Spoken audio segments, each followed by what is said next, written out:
let's get this guy going. Hi.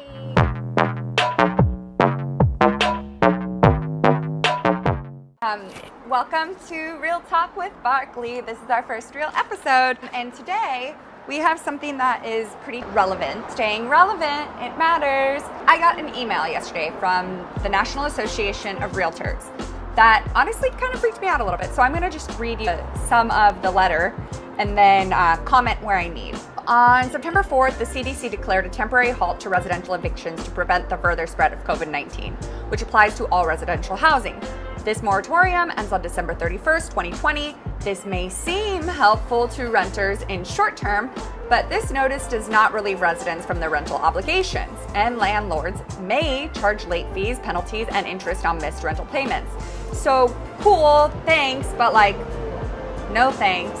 If you can't pay your rent now, why would you be able to pay your rent later, January 1st, with fees, payments, which might end up putting you over what you should have been paying? Right now, the housing markets are strong, but a lack of rental assistance jeopardizes the entire real estate market. The eviction crisis that will occur at the end of this eviction moratorium will be significant.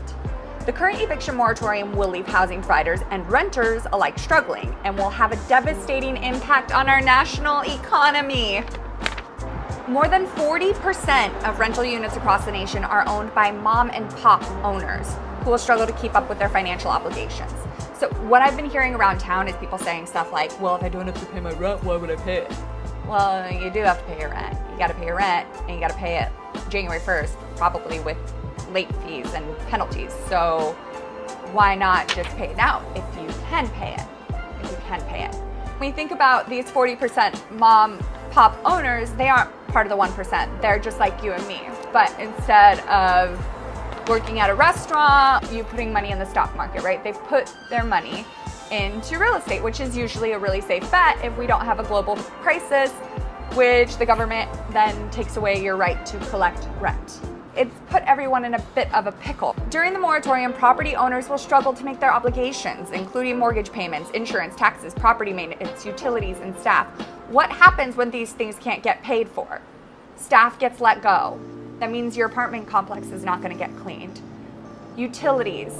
Well, if your landlord can't pay the utilities, how are you going to get utilities? What I can't stress more is if you can pay your rent, pay your rent. Last little thing. That's why we, the National Association of Realtors, along with our coalition partners, are asking Congress to make rental assistance necessary for rental and housing providers.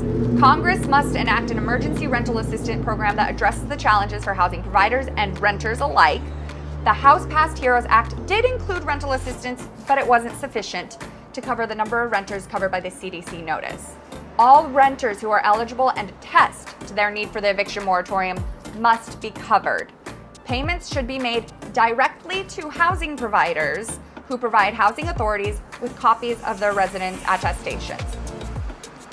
Seems fair to me. Seems fair to me. The rent would go from you to your landlord who would pay off their mortgage. So, seems fair. It goes straight to your landlord and you don't have to pay your rent. Let's ask Congress for it. That leads us into a link I have for you.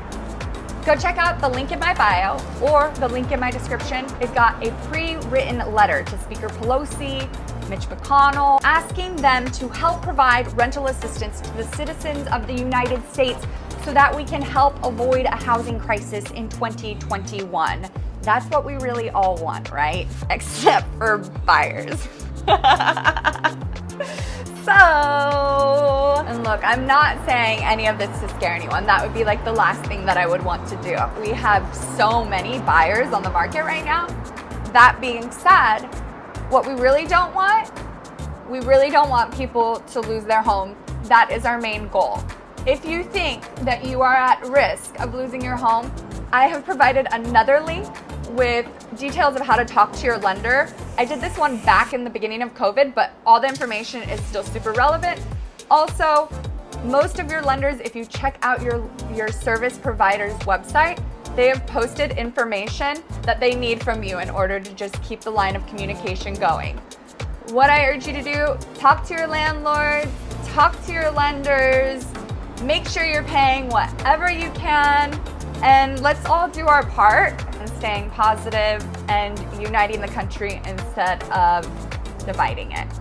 All right, friends, I'm gonna let you go, but it was nice having a real talk with you. See you later.